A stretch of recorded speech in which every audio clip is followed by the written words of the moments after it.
सियावर रामचंद्र की जय। पवन सुत हनुमान की जय।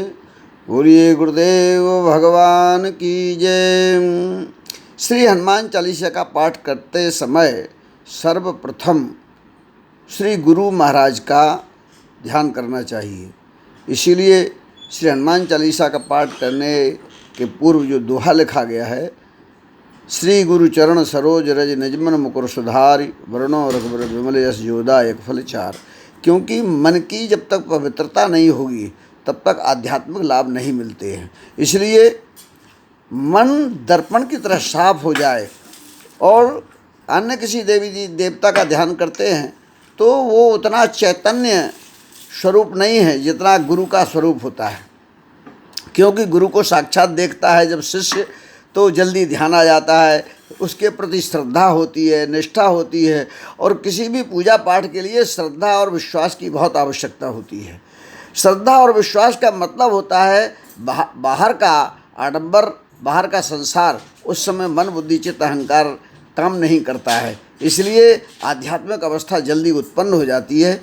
इसलिए गुरु महाराज के चरणों में सबसे पहले ध्यान ले जाना चाहिए, स्मरण करना चाहिए। श्री गुरु चरण सरोज रज निज मन मुकुर सुधार। अपने मन को बढ़िया निर्मल कर ले। फिर वर्णो रघुवर विमल यश जोदायक फल चार। ये विमल यश है किसका? श्री राम जी का, रघुवर का। क्योंकि रघुवर जो है मतलब है राम रघुवंश में उत्पन्न हुए श्रेष्ठ रामावतार जो है, और हनुमान जी का है भगवान शिव का, शंकर का अवतार है। ये उनकी सेवा के लिए यहाँ अवतरित हुए हैं। इसलिए राम जी ने जो चरित्र किया रघुवंश में अवतार लेकर, वो चरित्र में कई प्रकार के आंशिक लक्षण ऐसे दिखाई देते हैं जिनमें विमलता के स्थान पर सांसारिक चरित्र भी भगवान ने किया है। इसलिए सांसारिक चरित्र होने से जो राम ने स्वयं चरित्र किया वो इतना विमल नहीं है। लेकिन हनुमान जी ने जो चरित्र किया वो चरित्र राम का ही चरित्र है। क्योंकि हनुमान ने अपने आप को कभी कर्ता माना नहीं है। उन्होंने प्रमाणित भी किया है, मानस में ही लिखा है। जब हनुमान जी से पूछा है तो कि तुमने ये लंका को जला दिया, ऐसा किया, वहाँ गए वैसा किया, कैसे किया है? तो सीधा सीधा कहा हनुमान जी ने, सो सब तब प्रताप रघुराई, नाथ न कछु मोरी प्रभुताई। अर्थात भगवान श्री हनुमान का जो चरित्र है वो श्री राम का ही चरित्र है।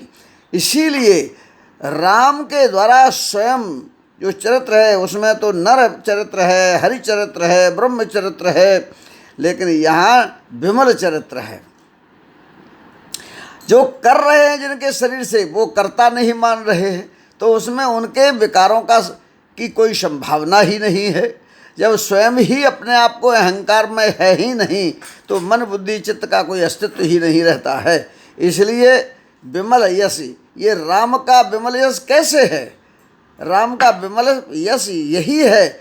बाकी राम ने जो किया है वो विमल यश नहीं है। जो हनुमान ने किया है वो राम का ही चरित्र है। इसीलिए तुलसीदास जी महाराज ने लिखा है कि हम जो वर्णन आगे करने वाले हैं वो चरित्र रघुवर चरित्र है। वर्णो रघुवर विमल यश।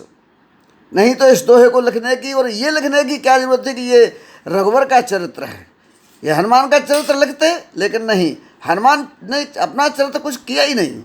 इसीलिए वर्णो रघुवर विमल यश जोदायक फल चार। इसीलिए इस विमल यश उससे मिलता जब दूसरे के लिए करे। यहाँ सब राम का जो चरित्र है वह हनुमान के माध्यम से हो रहा है, इसलिए दूसरे के माध्यम से हो रहा है, और इसीलिए दूसरों को सदैव लाभ मिलता है इस हनुमान चरित्र में, रघुवर चरित्र को पढ़कर। ये इसका मुख्य आधार है। इसलिए राम जी का चरित्र है। ऐसी स्थिति से के माध्यम से फिर आना चाहिए। पहले गुरु का ध्यान करे, स्मरण करे, मन की निर्मलता आएगी। भगवान का वह निर्मल चरित्र की पात्रता प्राप्त हो जाएगी। इसीलिए कहते हैं तुलसीदास जी महाराज, श्री गुरु चरण सरोज रज निज मन मुकुर सुधार, वर्णो रघुवर विमल यश जोदायक फल चार। ये चारों फलों को, धर्म अर्थ काम और मोक्ष, चारों फलों को देने वाला है ये चरित्र भगवान का। भगवान श्री राम का विमल चरित्र यही विमल चरित्र है जो हनुमान जी के माध्यम से हुआ है। इसलिए क्योंकि अन्य किसी जीव के अंदर भी कर्ता भले ही राम ही करते हैं, लेकिन जीव स्वयं कर्ता बनकर वहाँ रहता है, इसलिए वहाँ रघुवर चरित्र नहीं है, यहाँ रघुवर चरित्र है। इसलिए यहाँ पर फिर स्मरण करें हनुमान जी का, उसके बाद हनुमान का स्मरण करना चाहिए। तो हनुमान जी के स्मरण के माध्यम से कहते हैं ना, पर श्री गुरु चरण सरोज रज निज मन मुकुर सुधार, वर्णो रघुवर विमल यश जोदायक फल चार, बुद्धिहीन तन जान के सुमरो पवन कुमार, बल बुद्धि विद्या देव मोहि हरो कलेश विकार। हनुमान जी से अंतःतम से प्रार्थना करना चाहिए, वर्णो रघुवर विमल यश। अब हम आपका राम जी का चरित्र का वर्णन